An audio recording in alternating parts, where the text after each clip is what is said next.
तू एक सफाई वाला है, चुपचाप स्कूल की सफाई कर। सर, आप मुझे जानते नहीं हो। अगर मैं कौन हूं तुम्हें पता चला तो तुम्हारे होश उड़ जाएंगे।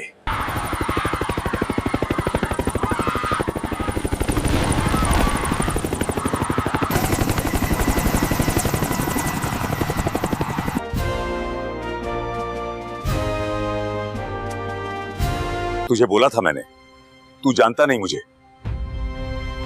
मुझे माफ कर दीजिए सर, मैं आपको पहचान नहीं पाया। यह कहानी सिर्फ एक स्कूल की नहीं है, बल्कि उस खोए हुए सम्मान की है जो आज की चकाचौंध में कहीं दब गया है। यह दास्तान है प्रताप की, जिसे दुनिया ने एक मामूली सफाई कर्मी समझा, लेकिन वो एक ऐसा तूफान था जो खामोशी ओढ़े हुए था। जब एक घमंडी अमीरजादे और एक रीढ़हीन प्रिंसिपल ने उस शेर को ललकारा, तो अंजाम ऐसा हुआ कि पूरा शहर थर्रा गया।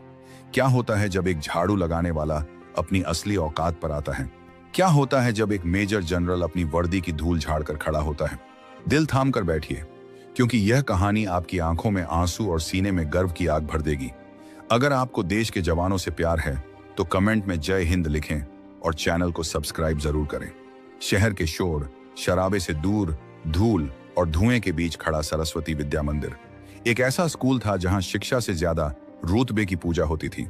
स्कूल की इमारत पुरानी थी, दीवारें दरक रही थीं, लेकिन उसके गेट पर लगी प्रिंसिपल की नेम प्लेट हमेशा सोने की तरह चमकती थी। उस स्कूल में सैकड़ों बच्चे आते थे, कुछ पढ़ने के लिए और कुछ अपनी अमीरी का प्रदर्शन करने के लिए। इसी भीड़ भाड़ के बीच एक शख्स था जो किसी परछाई की तरह रहता था। नाम था प्रताप। उम्र करीब 60 के पार, चेहरे पर वक्त की गहरी लकीरें और आंखों में एक ऐसा समंदर जो न जाने कितने तूफानों को अपने भीतर दबाए हुए था। प्रताप का काम था पूरे स्कूल की सफाई करना, बच्चों के झूठे टिफिन उठाना और टीचर्स के लिए चाय पानी का इंतजाम करना। उसकी तनख्वाह मामूली थी, लेकिन उसका काम करने का तरीका किसी तपस्या से कम नहीं था। रोज सुबह जब सूरज की पहली किरण भी धरती पर नहीं पड़ती थी, प्रताप स्कूल के मैदान में पहुंच जाता। उसके हाथ में झाड़ू होती थी, लेकिन उसे पकड़ने का अंदाज ऐसा था जैसे किसी योद्धा ने तलवार थामी हो। वो सबसे पहले उस चबूतरे की सफाई करता जहां तिरंगा फहराया जाता था। वो एक धूल के कण को ऐसे साफ करता जैसे वो किसी मंदिर के गर्भगृह को पवित्र कर रहा हो। कई बार जब तेज हवा चलती और तिरंगा थोड़ा झुक जाता तो प्रताप की रूह कांप जाती। वो दौड़कर जाता और रस्सी को कस देता। उसकी नजर में वो सिर्फ एक कपड़ा नहीं था, वो उसकी माँ का आंचल था, वो उसके साथियों का लहू था जो सरहद पर बहा था। लेकिन स्कूल के बाकी लोगों के लिए वो सिर्फ एक सन की बुढ़ा था। बच्चे उसे चिढ़ाते थे, उसके फटे पुराने कपड़ों का मजाक उड़ाते थे। एक दिन की बात है, स्कूल में लंच ब्रेक हुआ था। बच्चे मैदान में खेल रहे थे। वहीं एक कोने में प्रताप कुछ सूखी पत्तियों को इकट्ठा कर रहा था। तभी वहां 10वीं कक्षा का छात्र आर्यन अपने दोस्तों के साथ आया। आर्यन शहर के सबसे बड़े बिल्डर और रसूखदार नेता का बेटा था। उसके बाप के पैसे ने उसे इतना अंधा कर दिया था कि उसे अपने सामने हर इंसान कीड़ा मकोड़ा नजर आता था। आर्यन के हाथ में एक महंगी कोल्ड ड्रिंक की बोतल थी। उसने 2 घूंट पिए और बाकी बची हुई ड्रिंक जानबूझकर उस जगह गिरा दी जहां प्रताप ने अभी सफाई की थी। प्रताप ने सिर उठाकर देखा। उसकी आंखों में कोई गुस्सा नहीं था, बस एक पीड़ा थी। उसने चुपचाप अपना कपड़ा उठाया और दोबारा जमीन साफ करने लगा। आर्यन को यह बात चुभ गई। उसे लगा कि इस बुढ़े ने कोई प्रतिक्रिया क्यों नहीं दी। उसने अपने दोस्त से कहा, देख रहे हो, इसे कहते हैं असली औकात। ये लोग इसी लायक हैं। आर्यन ने फिर से अपनी बोतल से बची हुई बूंदें प्रताप के सिर पर टपका दी। ठंडा पानी जब प्रताप के सफेद बालों से होकर उसकी गर्दन पर गिरा तो उसका शरीर एक पल के लिए अकड़ गया। वो खड़ा हुआ। उसकी लंबाई 6 फीट थी और भले ही उम्र ने उसे झुका दिया हो, लेकिन उस वक्त वो किसी पहाड़ जैसा लग रहा था। उसने आर्यन की आंखों में आंखें डालकर कहा, बेटा, पानी और अन्न का अपमान नहीं करते और किसी की मेहनत का मजाक नहीं उड़ाते। यह संस्कार तुम्हें तुम्हारे पिता ने नहीं दिए क्या? प्रताप की आवाज में कोई चीखना चिल्लाना नहीं था, लेकिन उसमें एक ऐसी भारी गूंज थी कि आर्यन एक कदम पीछे हट गया। लेकिन अपने दोस्तों के सामने अपनी हेकड़ी कम होते देख उसका अहंकार जाग गया। उसने चिल्लाकर कहा, अब तू मुझे सिखाएगा संस्कार? 2 कौड़ी का नौकर होकर मेरे बाप पर सवाल उठाता है। तू जानता है मेरा बाप चाहे तो इस पूरे स्कूल को खरीद कर यहाँ पार्किंग बना दे। आर्यन ने आप देखा न ताव प्रताप के हाथ से झाड़ू छीनी और उसे दूर फेंक दिया। फिर उसने प्रताप के सीने पर धक्का दिया। प्रताप चाहता तो उस लड़के की कलाई मरोड़कर उसे वहीं धूल चटा सकता था। वो जानता था कि एक बार कैसे किया जाता है जो इंसान को उठने लायक न छोड़े, लेकिन उसने खुद को रोक लिया। उसने सरहद पर दुश्मनों से लड़ना सीखा था, अपने देश के भटके हुए बच्चों से नहीं। प्रताप लड़खड़ाया लेकिन गिरा नहीं। तभी वहां प्रिंसिपल खन्ना आ धमके। खन्ना एक ऐसा इंसान था जिसकी रीढ़ की हड्डी शायद थी ही नहीं। वो हमेशा पैसे और पावर के सामने रेंगता रहता था। उसने देखा कि आर्यन गुस्से में है। बिना पूरी बात जाने खन्ना ने अपनी फाइल मोड़ी और प्रताप के सिर पर दे मारी। उसने चीखते हुए कहा, प्रताप, तेरी मति मारी गई है। हमारे वीआईपी स्टूडेंट से बदतमीजी करता है। माफी मांग इससे, अभी के अभी इसके पैरों में गिरकर माफी मांग। पूरा स्कूल इकट्ठा हो गया था। सैकड़ों आंखें देख रही थी। एक तरफ वो बूढ़ा सफाई कर्मी था जिसने कभी अपनी ड्यूटी में कोताही नहीं की, और दूसरी तरफ वो बिगड़ैल लड़का और भ्रष्ट प्रिंसिपल। प्रताप ने खन्ना की तरफ देखा और धीमे स्वर में कहा, सर, मैंने कोई गलती नहीं की है। इसने तिरंगे के पास गंदगी फैलाई, मैंने बस इसे रोका था। यह सुनते ही खन्ना का चेहरा लाल हो गया। उसने कहा, जुबान लड़ाता है, अभी तेरी अकड़ निकालता हूं।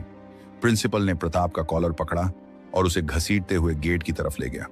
उसने सबके सामने प्रताप को एक जोरदार लात मारी। प्रताप धूल में गिर गया। उसके घुटने छिल गए। हथेली से खून रिसने लगा।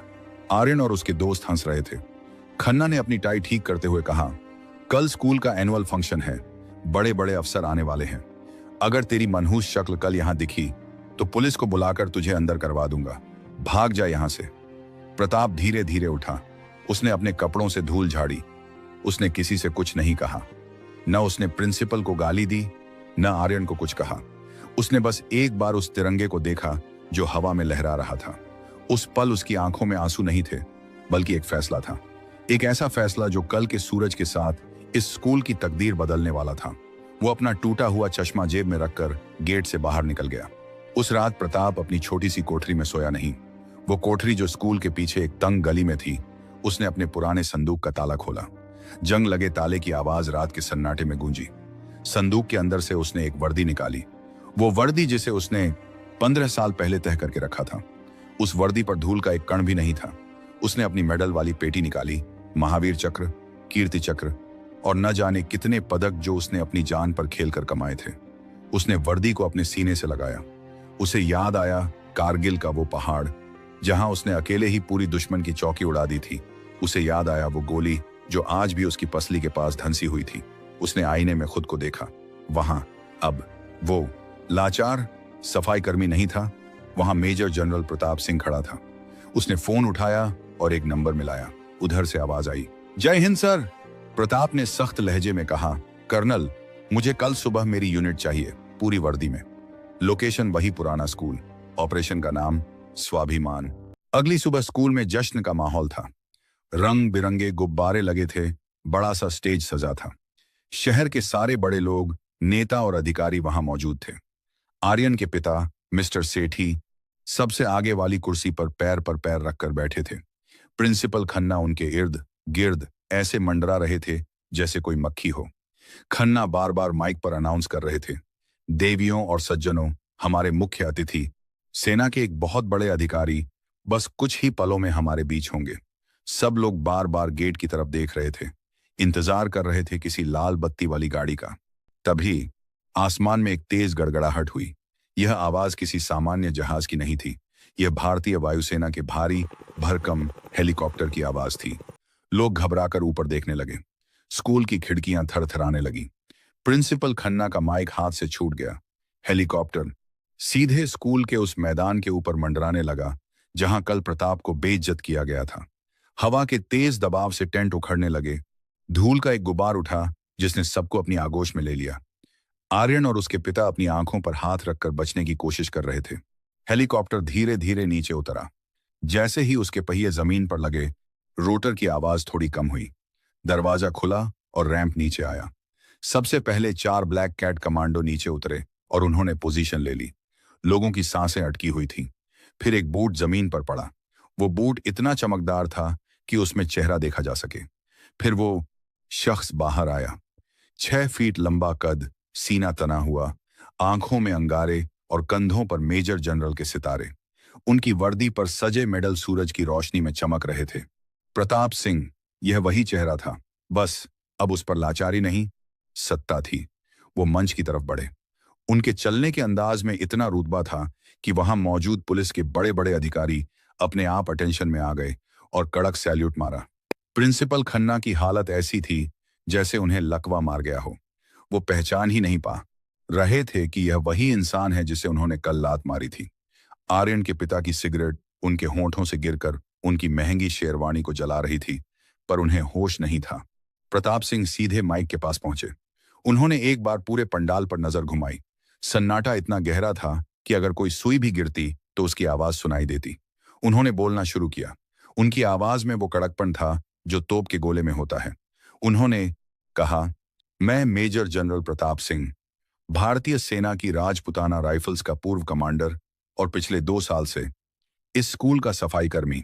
भीड़ में से सिसकियों की आवाजें आने लगी। प्रिंसिपल खन्ना पसीने से बतर होकर कुर्सी के पीछे छिपने की कोशिश कर रहे थे। प्रताप ने आगे कहा, मैं रिटायरमेंट के बाद आराम कर सकता था, गोल्फ खेल सकता था, लेकिन मैंने चुना अपने देश की नींव को देखना। मैं देखना चाहता था कि हमारे स्कूलों में भविष्य कैसे तैयार हो रहा है। और मुझे क्या मिला? गंदगी। जमीन पर नहीं, आप लोगों के दिमाग में। प्रताप ने उंगली उठाकर प्रिंसिपल की तरफ इशारा किया। खन्ना कांपते हुए खड़े हो गए। प्रताप ने कहा, मिस्टर खन्ना, कल आपने एक सफाई कर्मी को लात मारी थी। आपको लगा कि वो कमजोर है, लेकिन आप भूल गए कि वो सफाई कर्मी उसी देश का नागरिक है जिसकी रक्षा के लिए हम सरहद पर गोली खाते हैं। एक शिक्षक का काम होता है चरित्र बनाना, और आप यहाँ चापलूसी की क्लास चलाते हैं। आपने मुझे नहीं मारा, आपने उस भरोसे को मारा है जो एक गरीब बाप अपने बच्चे को स्कूल भेजते वक्त करता है। फिर प्रताप की नजर आर्यन के पिता पर पड़ी। वो मंच से नीचे उतरे और उनके सामने जाकर खड़े हो गए। आर्यन के पिता, जो शहर के बाहुबली माने जाते थे, आज भीगी बिल्ली बने बैठे थे। प्रताप ने कहा, मिस्टर सेठी, आप बहुत अमीर हैं ना? आप पूरी दुनिया खरीद सकते हैं, तो बताइए इस मेडल की क्या कीमत लगाएंगे? प्रताप ने अपने सीने पर लगे महावीर चक्र को दिखाया। यह मेडल मुझे तब मिला था जब मैंने अपनी एक टांग पर गोली खाने के बाद भी दुश्मन के बंकर को उड़ाया था। आपके बेटे ने कल तिरंगे के पास गंदगी फैलाई और आपने उसे डांटने के बजाय मेरी शिकायत की। आप अपने बेटे को विरासत में दौलत दे रहे हैं, लेकिन जमीर नहीं। और याद रखना, बिना जमीर का इंसान उस इमारत जैसा होता है जो एक दिन अपनी ही नींव पर गिर जाती है। प्रताप वापस मंच पर गए। उन्होंने आर्यन को बुलाया। आर्यन डरते डरते मंच पर आया। उसका पूरा शरीर कांप रहा था। उसे लगा कि अब उसे सजा मिलेगी, लेकिन प्रताप ने अपनी जेब से एक चॉकलेट निकाली और उसे दी।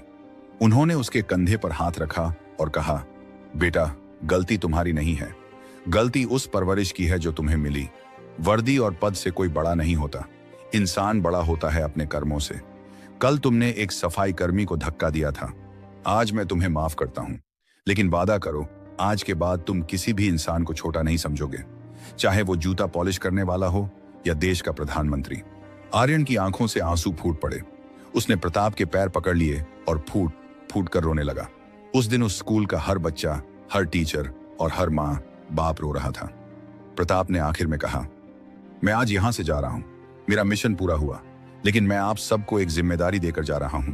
अपने बच्चों को डॉक्टर या इंजीनियर बनाने से पहले एक अच्छा इंसान बनाइए, क्योंकि देश को मशीनों की नहीं, जज्बातों की जरूरत है। प्रताप सिंह ने दोबारा अपनी कैप पहनी। उन्होंने तिरंगे की तरफ देखा और एक आखिरी सैल्यूट किया। फिर वो मुड़े और अपने हेलीकॉप्टर की तरफ चल दिए। धूल का गुबार फिर से उठा, लेकिन इस बार उस धूल में किसी की बेइज्जती नहीं, बल्कि एक नए भारत की उम्मीद थी। हेलीकॉप्टर उड़ गया, लेकिन पीछे छोड़ गया एक ऐसा सबक जो उस शहर की हवाओं में हमेशा गूंजता रहा। प्रिंसिपल खन्ना को उसी दिन सस्पेंड कर दिया गया और स्कूल का पूरा मैनेजमेंट बदल दिया गया। लेकिन सबसे बड़ा बदलाव आर्यन में आया, जो अब हर रोज सुबह स्कूल आकर सबसे पहले उसी सफाई कर्मी की तरह झाड़ू लगाता और तिरंगे को सलामी देता। दोस्तों, पद और पैसे का नशा एक दिन उतर जाता है, लेकिन इंसानियत की खुशबू हमेशा रहती है। मेजर जनरल प्रताप सिंह की यह कहानी हमें यही सिखाती है। जय हिंद।